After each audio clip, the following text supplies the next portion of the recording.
Galera, questão mais pesada da prova, sem dúvida nenhuma, uma questão que falava: o cone circular reto S é dividido em dois planos paralelos à sua base.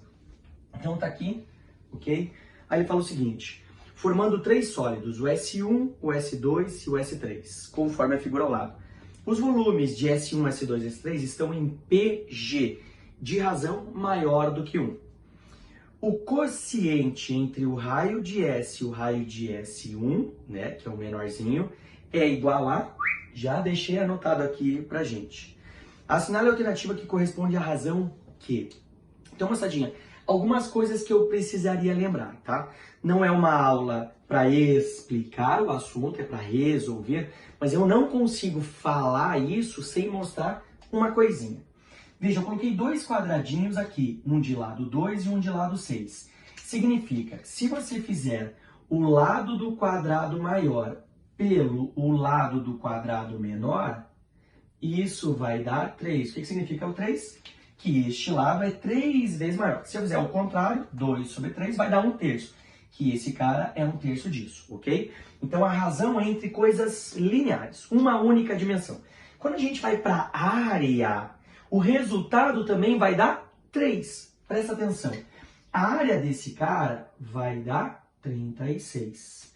A área desse cara vai dar 4. O meu resultado vai dar 3. Como a gente trabalhou com duas dimensões, é 3 ao quadrado.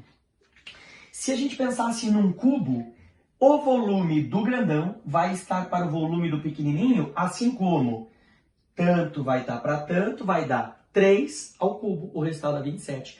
Então, o valor 3, quando elevado ao quadrado, é a razão entre as áreas, quando elevado ao cubo, é a razão entre os volumes. E aí está a sacadinha do exercício.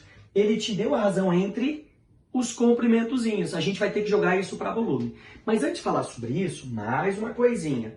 Lembre-se que quando a gente tem um raiozão aqui, ó, um raiozão aqui, e a gente tem um raiozinho pequenininho aqui, a gente vai ter uma altura grandona aqui e uma altura pequenininha aqui.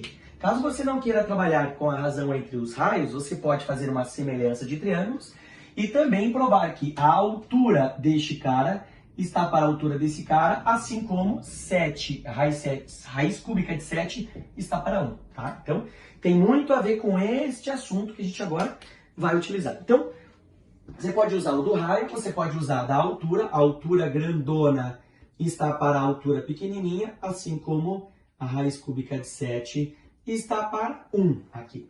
Como a gente vai trabalhar com volume, a gente vai para 3 dimensões, ó. Vai dar 3 ao cubo. Nesse caso, aqui, a gente vai elevar ao cubo. Então, o volume grandão está para o volume pequenininho, assim como esse resultado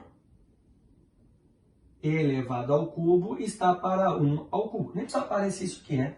Então, o volume grandão está para o volume pequenininho, fazendo essa continha, como 7 está por 1.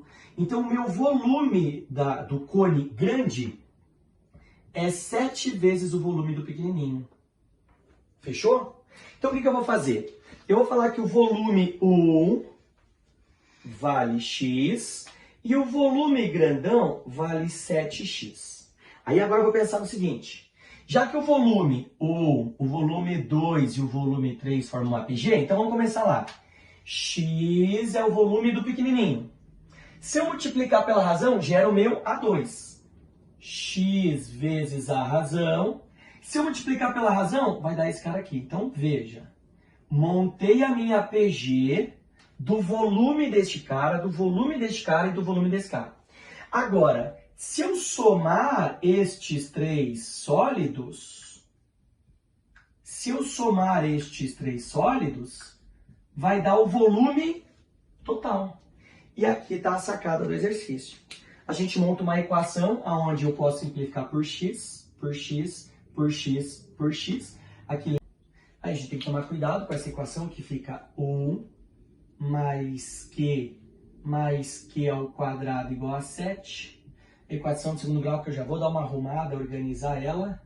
Q ao quadrado mais q menos 6 igual a 0. Básica, some produto, uma razãozinha vale 2 e a outra razão vale menos 3. São as possíveis raízes. Só que lembrando que no enunciado ele falou que a razão era maior que 1. Então, resposta 2, ok? Então veja a quantidade de coisas que a gente tinha nessa questão que é extremamente pesada, que é corriqueira na federal. Tem uma questão, pá, gigantesca. Fechou? Maravilha, então a gente encerra a prova aí.